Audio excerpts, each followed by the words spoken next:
ইরানের সঙ্গে যুদ্ধে স্থলবাহিনী পাঠালে তা ভয়াবহ বিপর্যয় ডেকে আনবে বলে সতর্ক করেছেন সাবেক US army brigadier general Steve Anderson.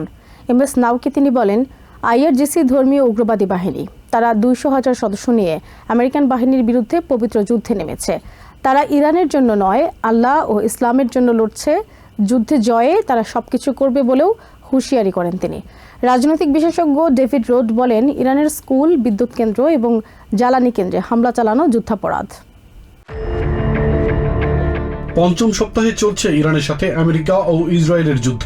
ইতিমধ্যে দেশটির বিমান বাহিনী, নৌবাহিনী ক্ষমতা ধ্বংস সহ সামরিক কাঠামো ধ্বংসের দাবি করেছেন প্রেসিডেন্ট ডোনাল্ড ট্রাম্প। শীঘ্রই ইরানের স্থলবাহিনী পাঠানো হতে পারে বলেও জানিয়েছেন তিনি।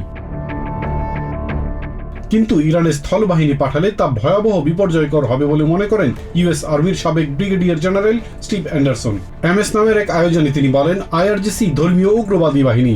তারা 200,000 সদস্য নিয়ে আমেরিকান বাহিনী বা মহাশয়তানের বিরুদ্ধে পবিত্র যুদ্ধে নেমেছে।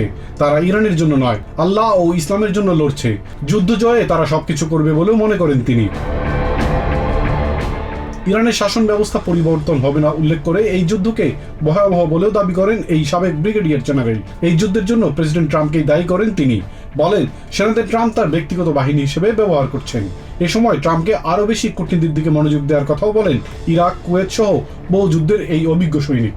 এদিকে শাসন পরিবর্তনের কথা বলে ইরানের স্কুল, বিদ্যুৎ কেন্দ্র এবং তাদের জ্বালানি কেন্দ্রে হামলা চালানো এক ধরনের যুদ্ধাপরাধ বলে মন্তব্য করেছেন রাজনৈতিক বিশেষজ্ঞ ডেভিড রড। এমএস নামের এক আয়োজনে তিনি এই কথা বলেন। ইরান যুদ্ধের অবস্থা ও দেশের প্রশাসনিক অবস্থার কথা উল্লেখ করে রাজনৈতিক বিশেষজ্ঞ টম নিকলস বলেন, মার্কো রুবিও কাজ করলেও দেশে ন্যাশনাল সিকিউরিটি কাউন্সিল মোটেও কার্যকর নয়।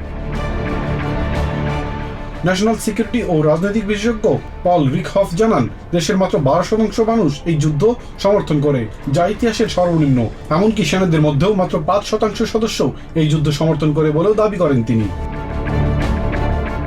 Ilias Kamal, TVN 24 news desk.